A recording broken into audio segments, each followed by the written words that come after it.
เอาพี่น้องเอ้ยฮ่าโธ่แม่นอยู่เด้อเนาะพ่อเนาะขี้โม้ก่อนบาดนี่พี่น้องเอ้ยตั้งจุดได้ก็ได้จุดนั้นพี่น้องเอ้ยหันได้เพิ่นร้อยบ่พอปั๊บมายังปั๊บมายังเห็นหน้าน้องน้อยได้พี่น้องเอ้ย10บ่นี่ กะจักน้องเพิ่นไปใส่พี่น้องเอ้ยเดี๋ยววันนี้สิตัดแล้วนี่กะว่ามีเนี่ยสะพายเพิ่นอยู่พี่น้องเอ้ยแต่ว่าน้องเพิ่นบ่อยู่นะจะเพิ่นไปทางใด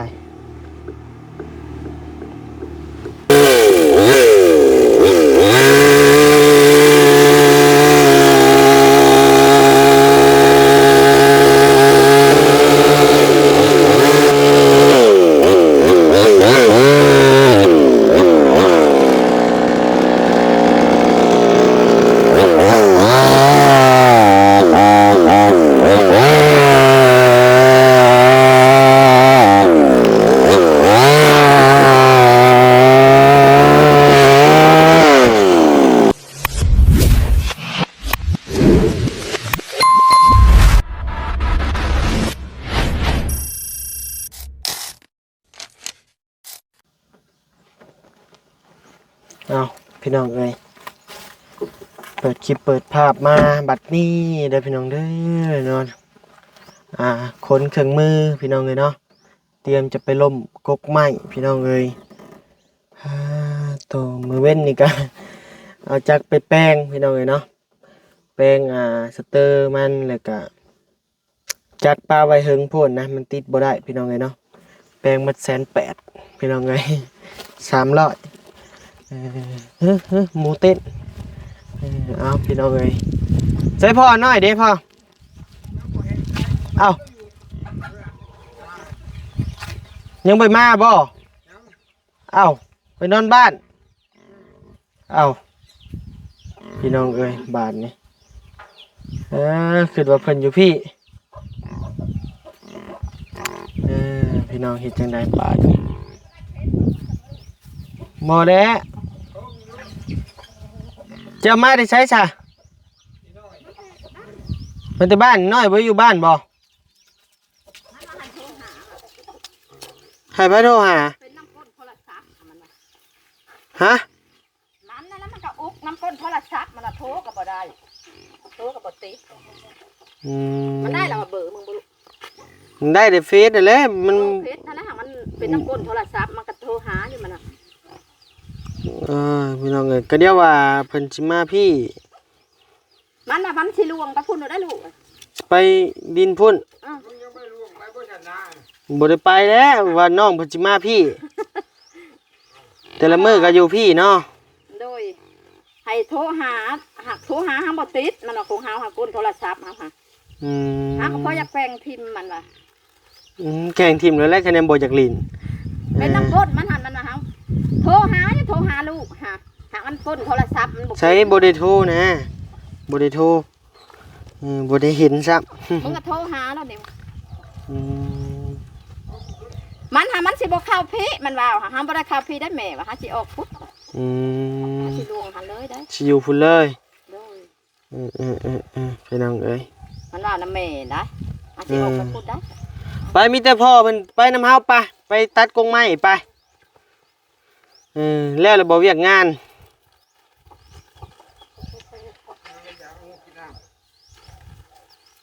เน่แม่เพิ่นไปเอาไปกินบ่ได้บ่แม่เอากินเองดอกอันนี้ค่ะมันสิออกพุ่นด้วยตอนเจ้าออกมาเพิ่นออกมาแล้วบ่ออกมาแล้วเอาซั่นนะพี่น้องเอ้ยเพิ่นไปอยู่ดินต้นไม้พี่น้องเอ้ยเนาะเข้ามานี่ก็บ่เห็นซับพี่น้องเอ้ย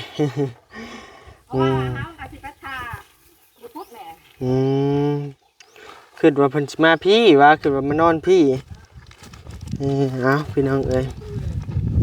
เอารถปานิ้วกับจุงปูงอยู่พี่น้องเอ้ยเนาะเอาอันนี้ไปเฮ็ดสีใหม่นะพี่น้องเนาะไปเฮ็ดสีใหม่ให้มันงามพอขี่ไปพบสาวแนมพี่น้องเอ้ย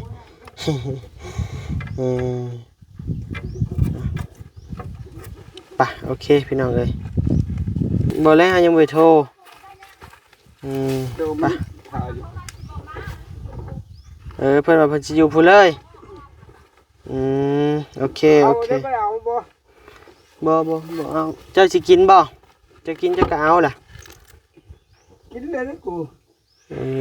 จะกินแล้วก็อย่าแล้วซะเขาอีน้อยเพิ่นเนาะ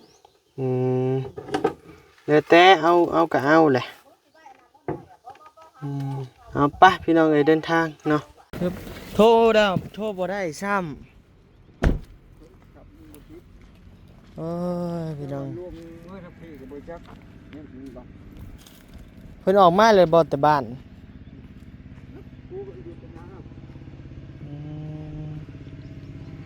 พี่น้องเอ้ยเนาะมาพากันมาตัดกกนี่แหละแต่หาน้องน้อยบ่เห็นพี่น้องเอ้ยบาดนี้เนาะน้องน้อยหายตัวไปแล้วพี่น้องเอ้ยจะไปอยู่ทางใดนะพี่น้องเนาะบาดนี้แม่ว่าออกมาแต่บ้านแล้วฉันเนาะแต่ว่าบ่เห็นล่ะพี่น้องเอ้ยมานี่ก็บ่เห็นเข้าหน้าก็บ่เห็นพี่น้องเอ้ยนำกันไปนำกันมาอยู่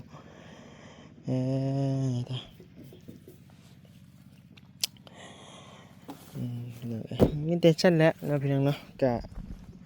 บ่เพิ่งตัดบ่ตอนเรียกว่ากระเทินมาแล้วก็ตัดเลยซะเนาะพี่น้องเนาะเนี่ยพี่น้องเอ้ยเบอร์โทรเพิ่นบ่มีบ่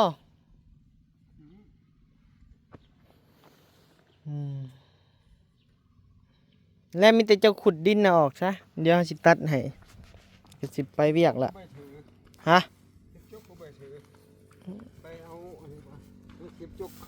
โอ้โดยลองไปเบิ่งอยู่เทียงเขาบางเทื่อไปอยู่เทียงเขาก็มีได้ฮะพี่น้องเอ้ยเนาะเบิ่งเอาจักลงก่อน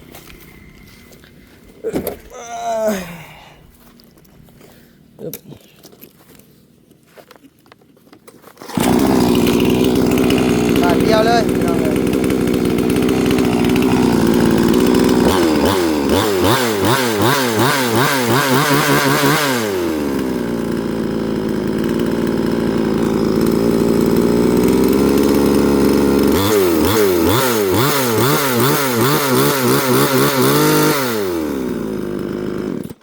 โอเค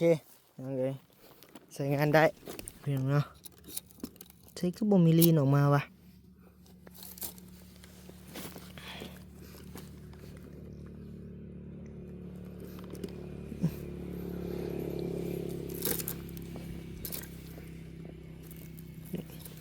ลีนมัดจากน้ำเพียงเนาะโอเคเดี๋ยววันนี้ตั้งกล้องก่อนน้ำเพียงเนาะโดยเอาพี่น้องเอ้ยมาผู้เดียวเห็ดผู้เดียวเลยน้องเอ้ยเนาะไม่ได้ว่าหลายเรื่อง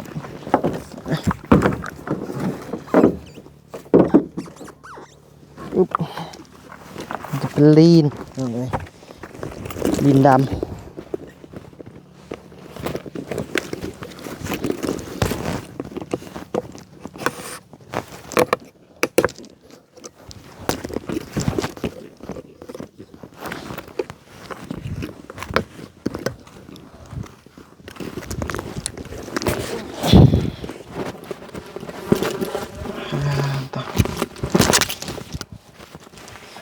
เอาพี่น้องเอ้ยทักทายสบายดีเด้อพี่น้องเด้อ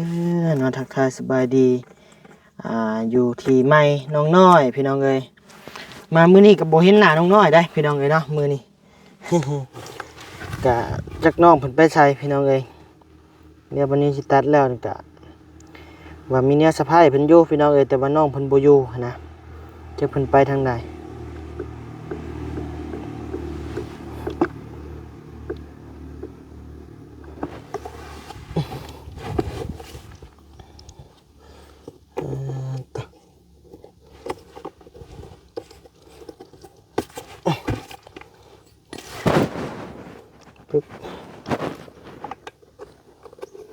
จักบ่ได้ใช้ตั้งแต่เฮือนน้องพรพี่น้องเอ้ยเนาะไปเฮ็ดอยู่เฮือนน้องพรแล้วก็ตายใช้บ่ได้เลยแต่ไปแปลงมามื้อเช้านี้พี่น้องเอ้ยเนาะ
เล็งเอาลีนมันพี่น้องเอ้ยเนาะ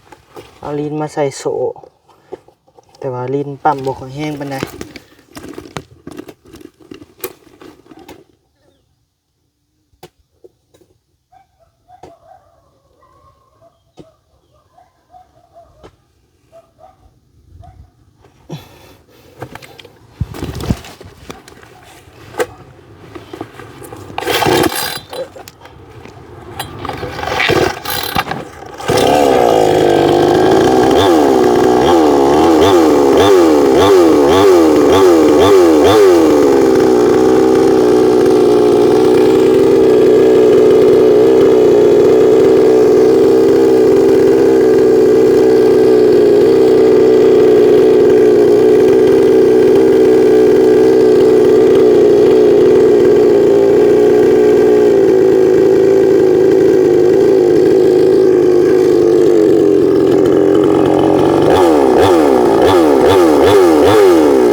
พี่น้องเอ้ยก็คลิปนี้ก็สิหนวกหูในเด้อพี่น้องเด้อเนาะ มีแต่เสียงจักเสียงโซ่เสียงหยังแล้วบาดนี้พี่น้องเอ้ยเฮ็ดจังได๋ซะเนาะพี่น้องเนาะ การสิจ้างเพิ่นก็3-4 แสนพี่น้องเอ้ยเนาะเฮ็ดลงมือเองซะ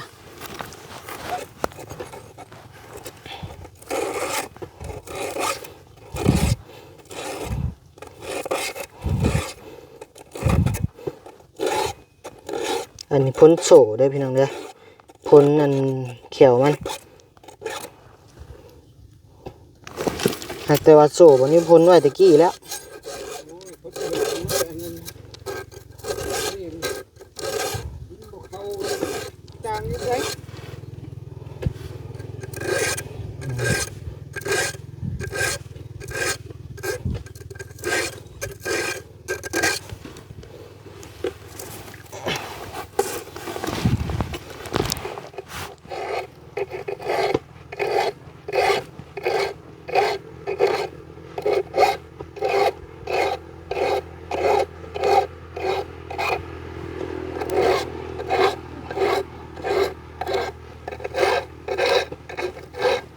พี่น้องเอ้ยทางมันนิว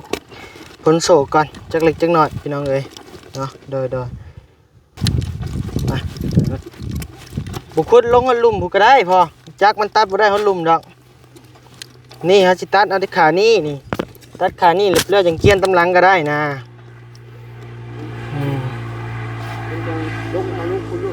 ฮะมันต้องในลงนี่ได้แมนคะแนนลงพุ่นลงบ่ได้งานมันมาทางนี้หลายกว่าแมนงานมาทางนี้โอ้เพิ่นสิดันได้รถเพิ่นบ่มีกันชนเอาพี่น้องเอ้ยลองเบิ่งนะพี่น้องเนาะต่อตั้งอยู่ใกล้ๆก่อนกล้องพี่น้องเอ้ยได้อยู่บ่ซ้ำนี่พี่น้องเอ้ยคนจับกับบ่มีพี่น้องเอ้ยมาผู้เดียวนะพี่น้องเนาะขึ้นเซโปนมันแหละ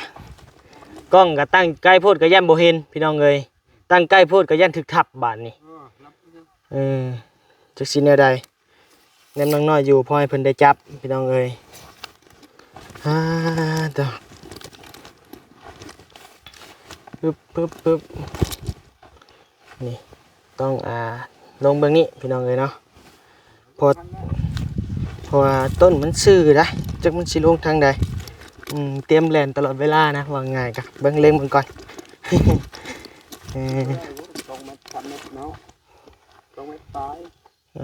ได้อยู่2 เมตรปลายแต่ว่ากะบ่ได้แหละไม่นะคันสิได้ก็ไม่แป้น2 เมตรไม่ชีวิตเด้บ่เคยเตานี่แหละมันเน่งมานี่พี่น้องเอ้ยมันเน่งมาเบิ่งนี้เจ้าแต่ว่ากล้องนี่นะพี่น้องเอ้ยเนาะบ่มีคนจับให้เอาจะจับจี้สิฮะเนี่ยเอาจี้สิฮะเด้อจะจี้ไปทางอื่นเด้อตั้งซื่อๆเอาพี่น้องเอ้ย ใส่มาใกล้ๆครับพี่เตรียมแล่นเด้อเจ้าก็เด้อ อ๋อไปเลี้ยวมันกกไม้ก่อน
ล่อยมือแล้ว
ไปเหลือย่านแหละ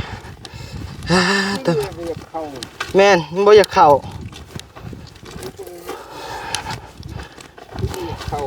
แม่นเข้ามันบ่ยากดอกชัดมันก็แม่นเลยป้าเมื่อยได้พี่น้องเอ้ยบ่แม่นบ่เมื่อยได้ตัวในหอบเป็นปีบัดนี้บ่ได้ตัดนะพี่น้องเนาะเมื่อยยอมรับเลยว่าเมื่อย เอาพ้นเรื่อยก่อนพี่น้องเอ้ยไปพี่น้องเอ้ย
มันมดยังเอ้ย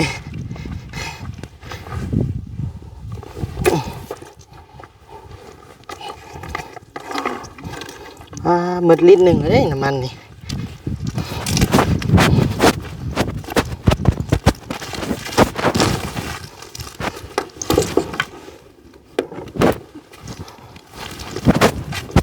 ใช่ตั้งไว้เลยบอกของเรานะพี่น้องเลยไปพี่น้องเลยใกล้แล้วใกล้สิล่มแล้วเลยนะ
ตอกริมนะพ่อเนี่ยมันตอกริมนะ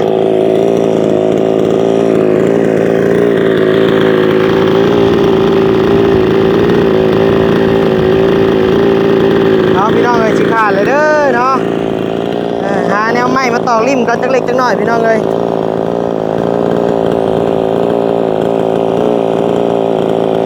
สิลงเลยดิเตรียมแล ลนเด้อพอเด้อเอาโอเคโอ้ยไม่ก็ไม่ดอกเนาะ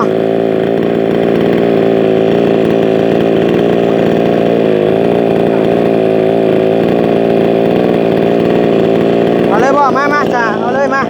เอาเด้อพี่ชายเจ้า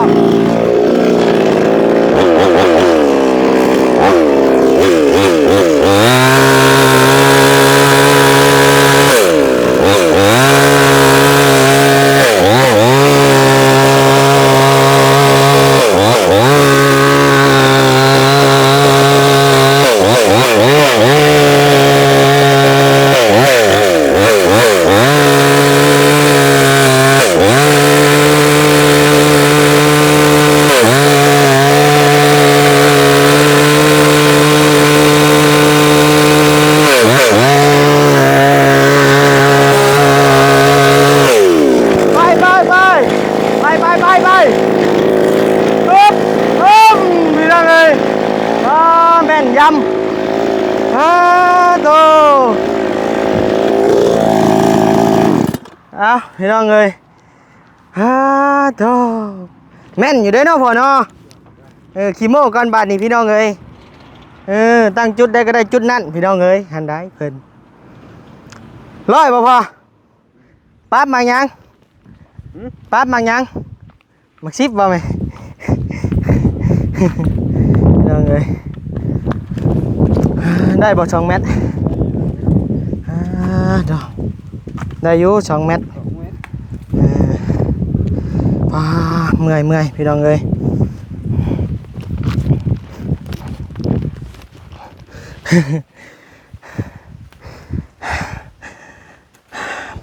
เมื่อยคุ้มจักบ่ง่ายได้พี่น้องเลยเนาะบ่ได้เฮ็ดเฮิงเลยปวดมืดกระต้นกระโตทั้งเมื่อยบ่ได้เฮ็ดเฮิงเด้เฮาบ่ได้ตัดมานี่เป็นเท่าใด2 ปีแล้วบ่ปีปลายแล้วบ่จักผมบ่อยากเข้าเด้แม่นจักก็บ่เข้าปานใดกูเบิ่งมึงพ้นมันเอาผลขี้คร้านเฮาบ่เคยเฮ็ดถึงบ้านนี่พี่น้องเลยบ้านจากท่อน2 ท่อนแล้วก็ใกล้น่ะก็เอาผ้าเอาเนาะพอเนาะอยากติดเลยลูกจะไม่อยากติดแล้วเจ้าเบิ่งดูลองผลเบิ่งดูเจ้าผลเป็นน่ะลองเบิ่งมืออาชีพเก่าเว้าเอาพี่น้องเลยจักเหมือนจักมืออาชีพเด้ปีหนึ่งใส่เธอ1เว้าน้องเลยไปเดี๋ยวบ้านเนี่ยพอเพิ่นก่อนจักอัน2 อันแล้วพี่น้องเนาะ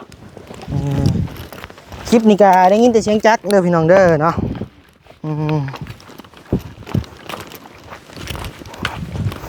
อึ๊บ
พี่น้องเอ้ยบาทนี้เนาะ